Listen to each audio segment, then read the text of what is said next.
أعوذ بالله من الشيطان الرجيم بسم الله الرحمن الرحيم إن مثل عيسى عند الله كمثل آدم خلقه من تراب ثم قال له كن فيكون صدق الله العظيم. سورة آل عمران سپارہ نمبر 3 د سپاری رکوع نمبر 14 او د سورت رکوع نمبر 6 آیت نمبر 59 تا 63. د نجران د عیسیانو یو وفد د حضور پاک صلی الله علیه وسلم سره د بحث مباحثه کولو د پاره او د مناظره کولو د پاره مدینه منوره ته راغلیو. دغه وفد د عیسیانو سره د حضور پاک صلی الله علیه وسلم په مختلفو خبرو باندې بحث مباحثه شوی و. دغه عیسیانو یو دعوا دا هم و چې دوی وی د عیسی علیه السلام د الله تعالی زوی دی او الله تعالی د عیسی علیه السلام پلار دی. پیغمبر صلی الله علیه وسلم د دوی دغه خبره رد کوله او د دوی د دعوی رد کوله چې عیسی علیه السلام د الله تعالی برگزیده پیغمبر او منتخب شوی بنده دی، د الله تعالی زوی نه دی. دوی په دې خبرو باندې ډیر بحث وکړلو او په اخره کې حضور پاک صلی الله علیه وسلم ته دا اوی چې ته مونږ ته د دې خبرې جواب راکا چې د عیسی علیه السلام ستا په نظر کې نه الله دی او نه د الله زوی دی، نو بیا څه دی؟ بی د پلاره څنګه پیدا شو او دا څه دی؟ نو پیغمبر صلی الله علیه وسلم د الله تعالی د طرف نه دیو ته دا جواب ورکړلو او دا آیت د عیسیانو دغه وفد د دې سوال په جواب کې نازل شو چې تاسو د عیسی علیه السلام بغیر د پلاره په پیدا کېدو باندې تعجب ولی کوي او حیرانه کیږي ولی؟ د عیسی علیه السلام خو صرف پلار نشته، بې پلاره پیدا دی. نو د عیسی علیه السلام نه مخکې یو پیغمبر تیر شوی دی حضرت آدم علیه السلام، د هغه خو نه پلار شته او نه مور شته، اخو بی مور او بی پلاره الله تعالی د خټینا بنده جوړ کړلو او بیا ورته حکم وی کن موجود شه فیکون، روح پکې راغی او ژوندی شو. نو د آدم علیه السلام په پیدایش باندې تاسو ته هیڅ حیرانتیا نشته، هیڅ تعجب نه کوئ او بالکل اعتراض تاسو نه کوئ او منئ او د آدم علیه السلام په پیدایش کې تاسو هیڅ خبره نه کوئ چې هغه بی د پلار او بی د مور الله پیدا کړی دی، او عیسی علیه السلام چې الله تعالی بی د پلار پیدا کړو تاسو لګیا یو په هغې کې اعتراضونه او سوالونه کوئ او نعوذ بالله الله تعالی علم د هغه پلار جوړ کړو د الله تعالی نه او داسې وایي چې عیسی علیه السلام نعوذ بالله د الله زوی دی. ان مثل عیسی بېشکه د عیسی علیه السلام مثال عند الله د الله په نزد باندې کمثل آدم په مثال د آدم دی،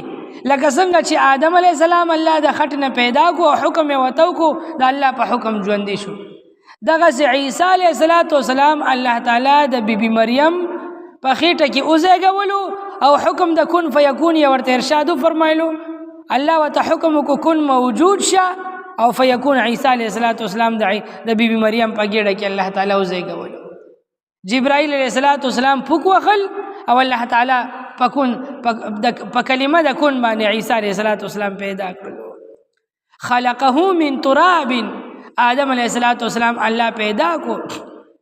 د خورنا، ثم قال له بیا ورته حکم وکړو کن شا موجود شا فیکون، نو آدم علیه السلام موجود شلو، یعنی الله تعالی ژوند ورکړلو. په دې آیات کې ورپسې الله تعالی حضور پاک صلی الله علیه وسلم ته تسلی ورکړي الحق من ربک، حق خبره دغه ده چې کوم تا ته ستا د رب د طرف نه راغله، یعنی د عیسی علیه السلام په باره کې چې تا ته کوم واضحه آیاتونه نازل شو، بس حق خبره دقه د زما محبوبه فلا تکن من الممترین. نو دا عیسیان که اعتراضونه کوي که نه او تعالی په ذهن کې په خیال کې څه شک شبه پیدا کوي، نو د دوی د سوالونو د اعتراضونو د وجې نه د عیسی علیه السلام په نبوت او پیدایش کې او د هغوی اسمان ته په ختو کې ته څه شک شبه مه کوه. لکه څنګه چې مخکې تا شک نه کولو نو اوس هم شک مه کوه او کامل پوخ یقین ساته په دغه آیتونو باندې کوم چې د الله تعالی د طرف نه نازل شوي دي. فمن حاجك فيه من بعد ما جاءك من العلم، کده دینه پسم تا سره څوک بحث مباحثه کوي، جنگ جګړه کوي د عیسی علیه السلام په باره کې، حال دا دی چې تا ته یقیني علم راغی د الله طرف نه، فقل نو تو تعالوا راشئ راځئ ندعو ابناءنا وابناءکم، مونږ به د خپل بچي مرو غواړو او ستاسو دا بچي به مرو غواړو، ونساءنا ونساءکم، دا خپل زنانه بیبیانې به مرو غواړو او ستاسو دا زنانه به مرو غواړو، وانفسنا وانفسکم، مونږ به په خپل هم راشو میدان ته او تاسو هم میدان ته راشئ، ثم نبتهل، بیا به مونږ مباهله وکړو، فنجعل لعنة الله علی الکاذبین، پس مونږ به لعنت وګرځو په دروغجنو باندې. په دې آیت کې دغه د عیسیانو دی وفد ته د پیغمبر صلی الله علیه وسلم په ژبه باندې د مباهلې چیلنج ورکړی شو. مباهله دی ته ویل کېږي په شریعت کې چې حق پرسته او باطل پرسته څوک چې په حق باندې دي، باطل او کافر هم ځان ته په حق وایي، مسلمان هم ځان ته په حق وایي، نو دوه فریق او دوه ډلې خلک چې څوک ځان ته په حق وایي او بل ته په غلطه وایي او د یو بل دلایلو ته پړ کېږي نه، نو دا دوه خلک به راجمع شي، دوه فریقه یو میدان ته، سړي به هم د سیل مراشي او ښځې به هم د سیل مراشي او بچیان به هم ځان سره د سیل مراولي، او څوک چې ځان په زړه کې ریښتونی په حقه ګڼي دوی به الله تعالی ته دعا او سوال وکړي چې یا الله مونږ دا دعوه کوو چې مونږ په حقه باندې یو او زمونږ ستا په حقانیت باندې ایمان او یقین دی، که په مونږ دوانو ډلو کې کم یو په حقه وي په هغوی باندې خپل رحم وکړه، او چې څوک په ناحقه دی او دروغجن دی یا الله ته پې خپل لعنت قهر او عذاب را نازل کا، دا به دعا او خیرې به وکړي. نو بس چې څوک په حقه وي هغه به بچ شي او چې څوک په ناحقه په باطل وي په هغه ټیم به پې د الله عذاب نازل شي، تس نس به شي سیبه. نو د حق او د باطل فیصله به یو په دې طریقې سره کېږي. دې طریقې سره مقابلې کولو ته ویل کېږي مباهله. پیغمبر صلی الله علیه وسلم دغه یهود او دغه عیسیانو چې دا کم د نجران نه وفد راغلي دوی یې راوغوستل او دوی ته وی چې تاسو زما دلایل نه منئ او د قرآن آیاتونه نه منئ او دا تاسو چې کومې باطلې خبرې کوئ زه خو دا تاسو سره نه منم، نو بس راځئ فیصله به په دې باندې کړو، مباهله به وکړو، زه به خپل بال بچ راولم او په خپله به م راشم او تاسو خپل بال بچ راولی دی میدان ته بوځو. حدیث مبارک کې راځي چې پیغمبر صلی الله علیه وسلم میدان ته وتی او ځان سره حضرت علی، حضرت فاطمه او د هغوی بچي نوسی حسن او حسین دوی ځان سره ویستي او میدان کې حضور پاک تیار ناستو او دوی ته وی روزه میدان ته چې دعا وکړو، بس یا خو به تاسو پاتې شئ او مونږ به هلاک شو یا به مونږ پاتې شو تاسو به هلاک شئ. دې عیسیانو ورته وی مونږ له لږ وخت راکړه مونږ لږه مشوره کوو. نو یاد وساته کم سړی چې په حقه وي که نه نو هغه بیا مشورې نه کوي، میدان ته وردانګي صاحبه، او ساته چې پته وي د چا په زړه کې چې تیاره وي نو هغه بیا لږ وخت اخلي صاحبه. نو دا ټول پادریان پادریان لاړل او په خپل منځ کې مشوره کړه. نو په خپل منځ کې دی پادریانو او عیسیانو یو بل ته وي چې یا خلکه تاسو ته خو د دې خبرې پوخ یقین دی که نه چې د عیسی علیه السلام په انجیل نومي کتاب کې او د موسی علیه السلام په تورات نومي کتاب کې د دې خبرې ذکر شوی دی چې په آخره زمانه کې به د ابراهیم علیه السلام د بچي د اسماعیل علیه السلام په اولاد کې به د آخر زمانه یو پیغمبر راځي او د هغه نښې نښانې هم ټولې تاسو ته ښکاره دي او د دې خبرې تاسو ته پته ده چې دا محمد عربي صلی الله علیه وسلم دا دروغجن سړی نه دی، دا په حق پیغمبر دی او تاسو ته ښه پته ده چې مونږ د خپل هټ درمې او د یورپی سردارانو د باچیانو د پیسو د لالچ د وجه نه مونږ په دې خپل خبره راټینګ شوي یو کلک ولاړ که د دې سړي مقابلې ته ووتو که نه او لاسونه مو چت کړل او دعا مو کړل نو زمونږ دا خو به یا قبلیږي یا به نه قبلیږي خو د ده دا ګورې 100% قبلیږي نو ګورې د دې ځای نه زمونږ تلل بیا ژوندي ممکن نه دي مونږ به هم په دې ځای هلاک شو او دغه زمونږ چې کوم نسلونه دي هغه به هم هلاک شي د پیغمبر خیرې ګورې ضایع کېږي نه دا د عیسیان په خپل منځ کې لګي او سلام مشورې کولې نو پیغمبر علیه الصلاة والسلام له راغلل او حضور پاک ته وی چې د الله محبوبه پیغمبره بس مونږ په دې خپله خبره ټیک یو ته په دې خپله خبره ټیکې خبرې بس تا د خپلې ټیک دی مونږ بس تا دا نه منو خو بس مباهله نه کوو او بعض روایاتو کې داسې هم راځي چې حضور پاک ته وی چې مونږ ایمان نه راوړو خو تاله به جزیه راکو ټیکس به راکو یو کافر چې په اسلامي وطن کې اوسېږي که نه او مسلمان بادشاه هغې ته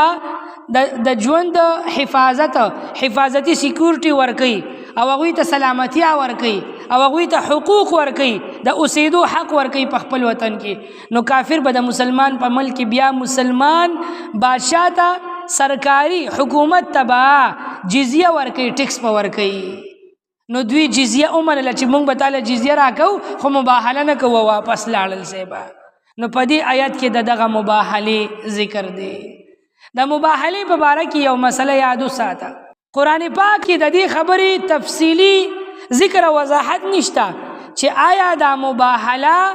د حضور پاک صلی الله علیه وسلم نه وروسته تر قیامته پورې کول جایز او روا دي او که ناجایز او ناروا دي او د دې خبرې هم تذکره نشته چې آیا د حضور پاک تر وفاته پورې د حضور پاک په ژوند کې د دې مباهلې نه وروسته بیا مباهلې شوي دي او که نه دي شوي او آیا مباهلې کول د حضور پاک تر وفاته پورې جایز وو که نه لیکن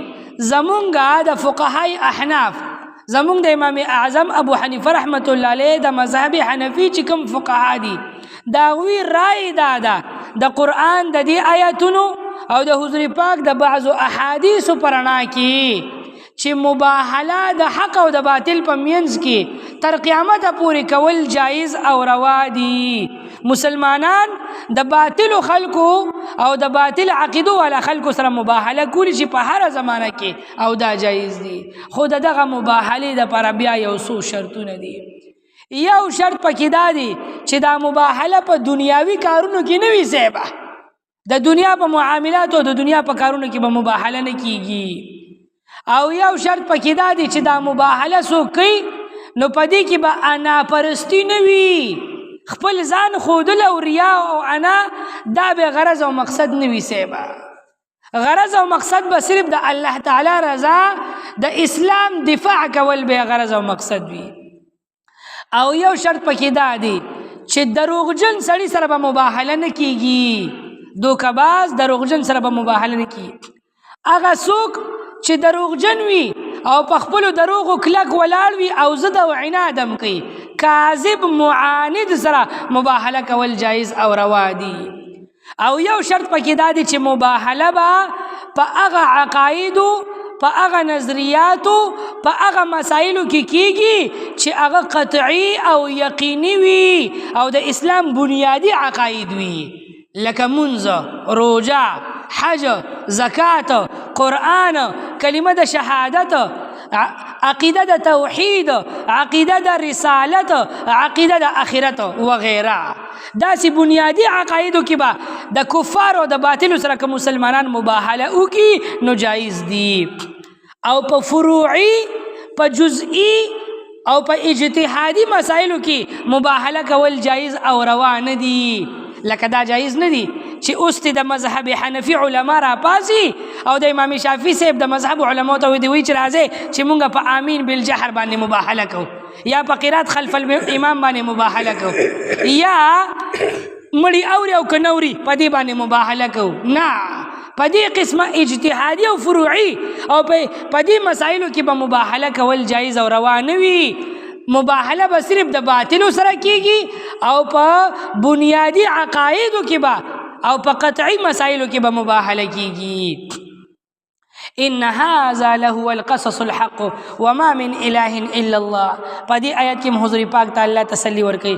دا واقعات چې دا کم دلته بیان شو دا حق واقعات دي. وما من اله الا الله او معبود صرف الله دی. عیسی علیه السلام دا الله بنده دی معبود نه دی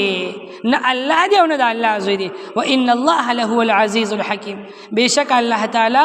غالب او زبردست ذات حکمت والا ذات. فان تولوا زما محبوبه ته تسلی ساته خفقیګه ما کدوی بیا مخواړو او انکار وکړو فان الله علیم بالمفسدین. نو الله تعالی فساد کوون کی خلق ډیر خپي جنی د خپل قهر په تور به وخی او هلاک پشي نیستو نابود بشي. وی پیغمبر علیہ الصلوۃ والسلام ارشاد فرمایل دوی مباهله دا چیلنج قبول نکو کدوی مباهله قبول کړي وي او دوی راغلی وي او ما لاسونه اوچت کړي وي او دعا مې کړي وي نو دا چار چاپیره وادي به غونډه د اور د لمبونه ډک شوي وه او دوی به په دغه ځای باندې ایره ایره شوي وو او عیسیان چې په مخ د ځمکه باندې څومره موجود دي سره د یهودیانو یو کال کې دنه به د دوی بیخ بنیاد وتی وي جرړې به ختم شوي وي په مخ د ځمکه به یو یهودي او عیسائی ژوندي نه پاتې شوي. خدا د دوی خوش قسمتي وه چې مباهله قبول نه کړله او لاړله. ان مثل عیسی بشک مثال د عیسی علیه السلام عند الله پنځ د الله تعالی باندې کمثل آدم په مثال د آدم علیه السلام دی خلقه پیدا کړلو الله تعالی آدم علیه السلام لرا من تراب د خورنا ثم قال له بحکم وکړلو بیا ارشاد فرمایل له هغه کن موجود شا فیکون نو فورا موجود شلو یعنی روح پکې راغی او ژوندی شو. الحق من ربک حق د طرف د رب دستانه دی فلا تکن من الممترین پس ته هیڅ چرم کېږه د شک کوونکي خلکونه. فمن حاجک پس څوک چې جګړه کوي د تا سره بحث مباحثه کوي د تا سره فیه د عیسی علیه السلام په دې واقعاتو کې من بعد ما رستو د دینه جاءک من العلم چې راغی تا ته علم او راغی تا ته یقینی معلومات.